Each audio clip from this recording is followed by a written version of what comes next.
Bueno, buenos días. Continuamos con un capítulo nuevo, acné y rosácea. Empezamos con acné. El acné puede ser denominado acné vulgar, polimorfo, juvenil.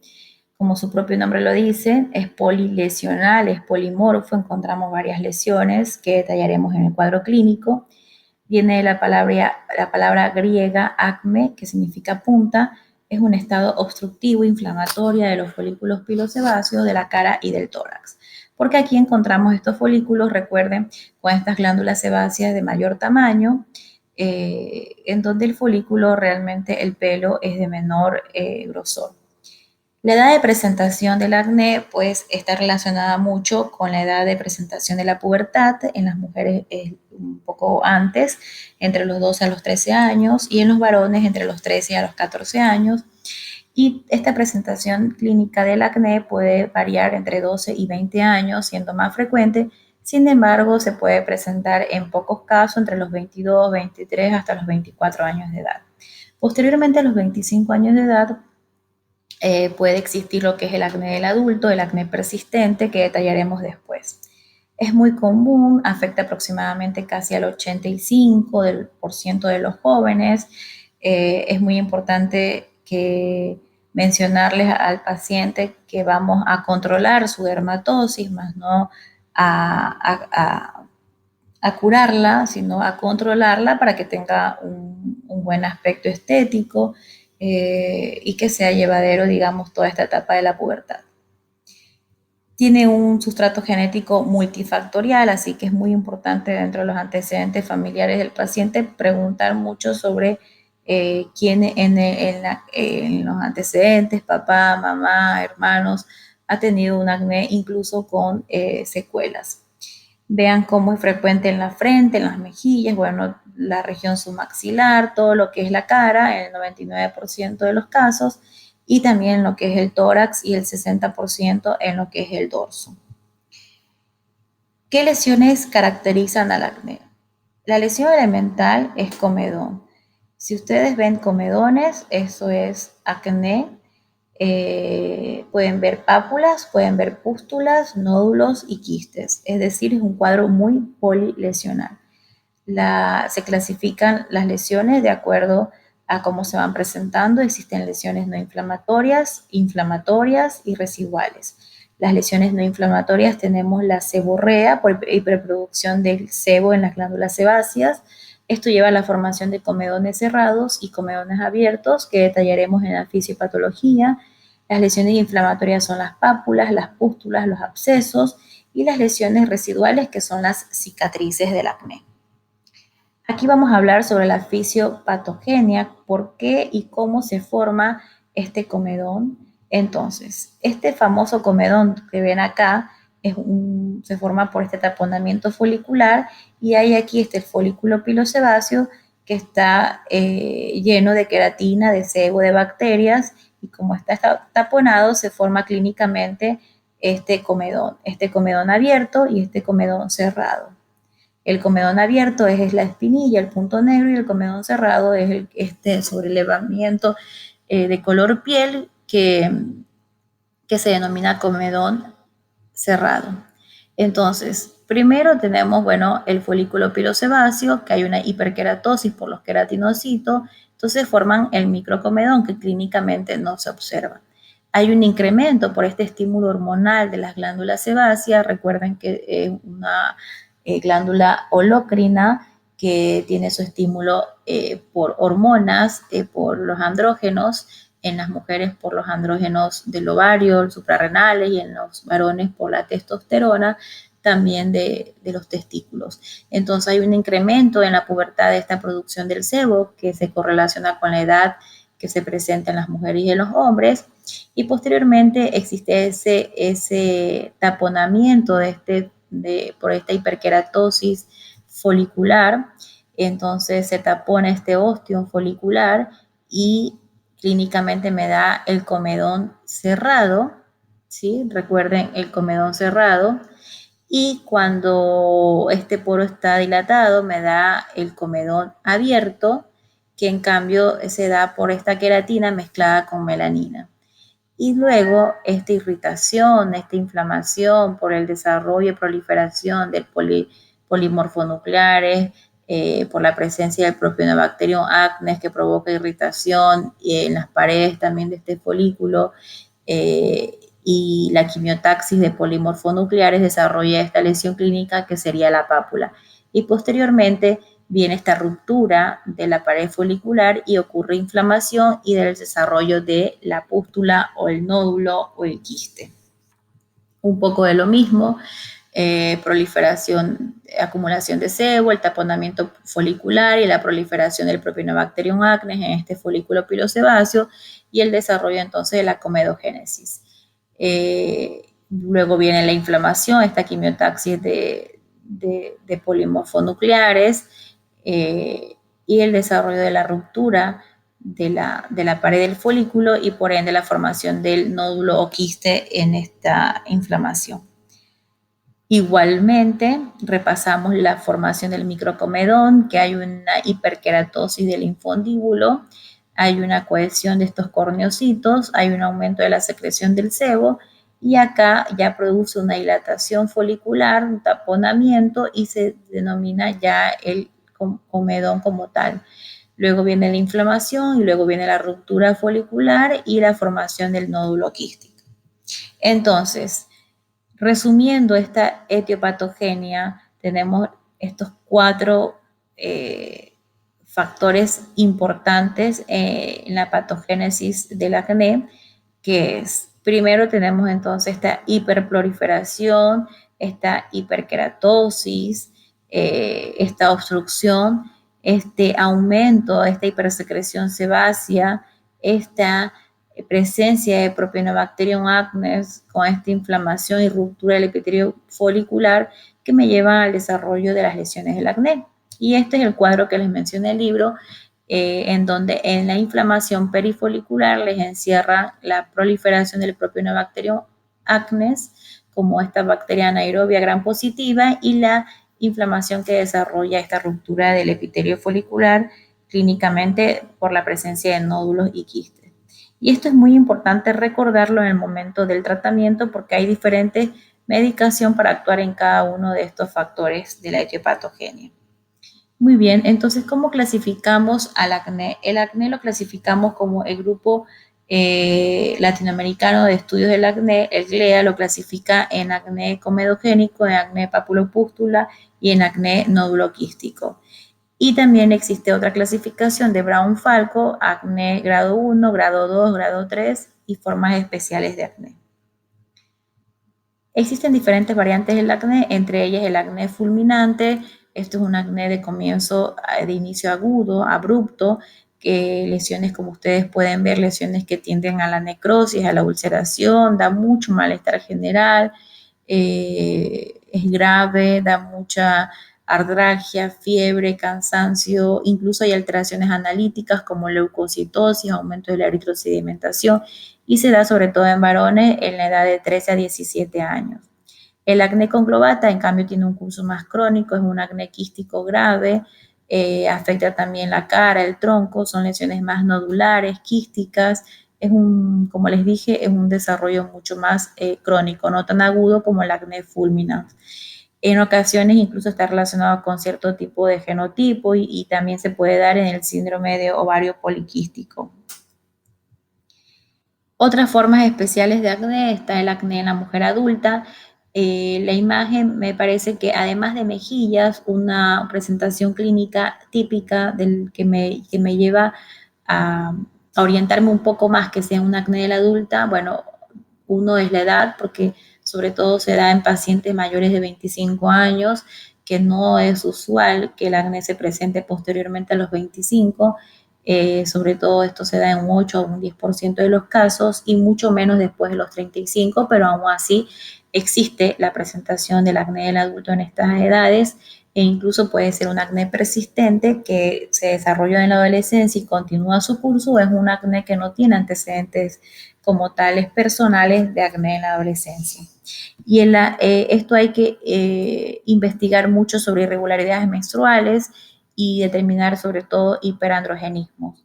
El acné excoriado realmente son acné en chicas jóvenes, producido por manipuleo de las lesiones y sobre todo se da en problemas, por ejemplo, de trastornos obsesivos compulsivos, muy relacionados con problemas emocionales y psicológicos. El acné neonatal es un acné que se da en mejillas, en nariz, lo mencionamos en los primeros capítulos, que es por estimulación androgénica de paso de andrógenos maternos, es transitorio.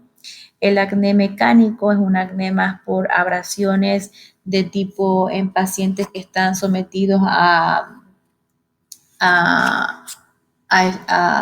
por ejemplo, a cornificaciones excesivas por jabones con compuestos abrasivos, fricciones vigorosas, uso de cascos, fibras sintéticas ajustadas, por ejemplo, por, por ropa, por pañuelos, opresiones, por ejemplo, ahora con el uso de las mascarillas también se puede dar muy frecuentemente.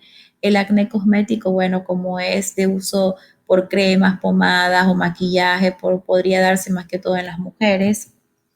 Y bueno, y el diagnóstico realmente de acné es clínico, no son necesarias las pruebas de laboratorio, pero si es un paciente que tiene 30 años, es una mujer con irregularidades menstruales, que presenta clínicamente acné, además tiene otros signos como el hirsutismo, como pueden ver en esta imagen, realmente amerita un estudio hormonal con hormonas FSH, LH, androstenodiona, la DEA, la testosterona, prolactina, para poder descartar un androgenismo o incluso un síndrome ovario poliquístico. Y estos exámenes son más que todo dirigidos a la terapéutica que yo voy a instaurar, ¿no? El diagnóstico diferencial es muy importante hacerlo con otras presentaciones de compromiso de folículos pilosebáceos, como es la rosácea o las reacciones acneiformes por medicamentos. Entre ellos está el complejo B, sobre todo la vitamina B6, que está muy relacionada con reacciones acneiformes. Quiere decir que no es que presenta acné el paciente, sino son reacciones acneiformes por el consumo de algún fármaco, y entre ellos es muy común el consumo de vitaminas. También están los anticonvulsivantes, los tuberculostáticos, hormonas, pacientes que consumen esteroides anabólicos. Es muy común en los pacientes que como práctica el uso de proteínas vendidas en los gimnasios o en otros lugares, psicofármacos, bueno, entre otros. Acné del recién nacido, que más bien es considerado una variante de acné. Bueno, y en el tratamiento es muy extenso, muy complejo, pero hay cosas básicas de saber que son, primero hay que limitar el número de lesiones, es decir, controlar el acné. Saber que el acné antes de los 20 años, más que eliminar el acné, es controlable, hacer que la calidad de vida en un paciente adolescente, un paciente que si no está bien su carta de presentación, que es su piel, es un paciente que socialmente no va a estar conforme con él mismo, entonces, y esa edad es muy importante, entonces el tratamiento va dirigido de acuerdo a eso también. Evitar la inflamación, prevenir secuela, ayudan mucho las limpiezas faciales, sí, porque destapan los comedones, pero hay lesiones muy inflamatorias que no se deben tocar. Por eso es muy importante que el acné no se debe manipular. Eh, es muy importante recalcarle al paciente que no se toque porque puede dejar cicatrices. El tratamiento tópico del acné y el tratamiento sistémico del acné. Pues no todo acné se maneja de forma sistémica, ni no todo acné se maneja de forma tópica. Entre los tratamientos tópicos vamos a actuar sobre la cara, sobre el sebo, sobre la hiperkeratosis con lesiones queratolíticas, lesiones astringentes, ácido retinoico, alfa hidroxiácidos, el aldapalene, el ácido acelaico, peróxido de benzoilo. Vamos a actuar sobre ese Propionobacterium acnes con eritromicina, clindamicina, entre otras.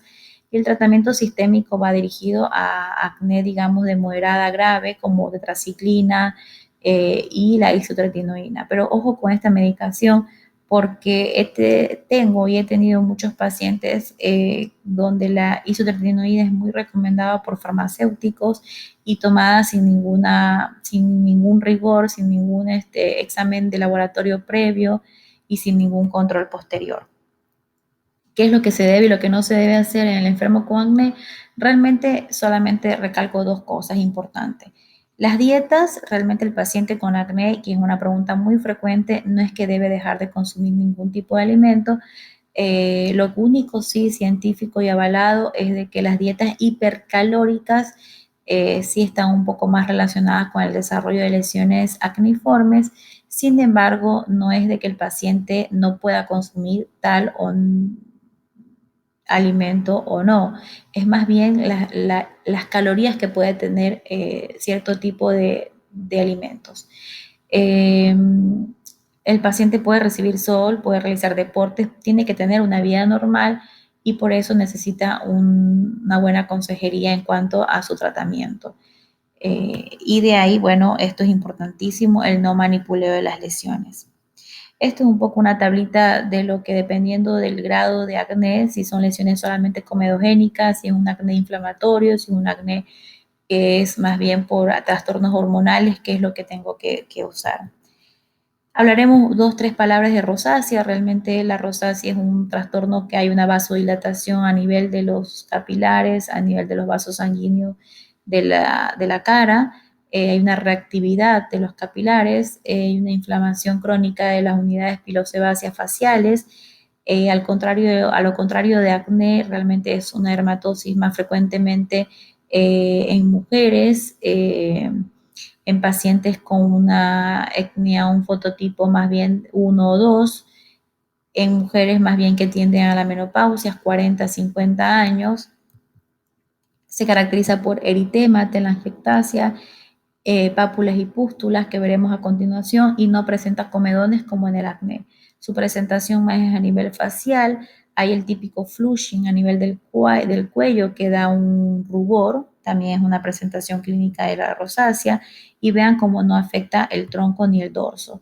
Estos son los diferentes estadios evolutivos, desde un rubor, un simple rubor que es muy común, el estadio 1 que se da el eritema con telangiectasias, el estadio 2, además de eritema y telangiectasias, presenta pápulas y pústulas, pero en poca cuantía y diminutas, y el estadio 3 un paciente con muchas pápulas, pústulas e incluso puede presentar nódulos. Lo importante en la rosácea es conocer sus factores desencadenantes. Su etiología no está bien definida, es desconocida, pero realmente hay una gran herencia, hay un gran factor genético, igualmente como las demás, y hay factores desencadenantes como el exceso del sol, y realmente no tanto el sol, sino las radiaciones ultravioleta. Puede ser un día nublado, pero que haya radiaciones ultravioleta. Igualmente como comidas calientes, picantes, alcohol, en todas sus clases, y también mucho manipuleo de las lesiones. Las variantes clínicas tenemos rosácea, que además de sus estadios evolutivos pueden presentar hipertrofia de las glándulas sebáceas, que es la denominada rinofima, la rosácea ocular, compromiso de los párpados, hay prurito, ardor a nivel de los ojos, puede haber queratitis, entre otras manifestaciones oculares, que son variantes clínicas de la rosácea ocular, rosácea la rinofima, que probablemente puede ser un estadio final de la rosácea, pero sin embargo hay pacientes que debutan con una rinofima, o sea, y no toda rosácea va como estadio final a una rinofima. Sepan que rinofima es la hipertrofia de las glándulas sebáceas en lo que es la nariz. Muy bien, antes de hablar de tratamiento, quiero mencionar algo más en cuanto a la etiopatogenia. Se menciona también que la rosácea se encuentra correlacionada con el Helicobacter pylori, por eso una buena práctica es preguntar a los pacientes sobre antecedentes de gastritis y ver si hay presencia o no de Helicobacter, porque esto podría empeorar y provocar los brotes de rosácea en la paciente o en el paciente. El tratamiento va dirigido, en la rosácea hay un parásito que se denomina Demodex, que muchas veces hay una proliferación de este parásito, entonces va muchas veces dirigido con metronidazol. Actualmente también existe la ivermectina tópica para su uso y también se puede dar ivermectina oral. Tratamiento sistémico en casos que son recalcitrantes y en casos muy graves, con muchas, estadio 3, muchas pápulas, muchas pústulas, o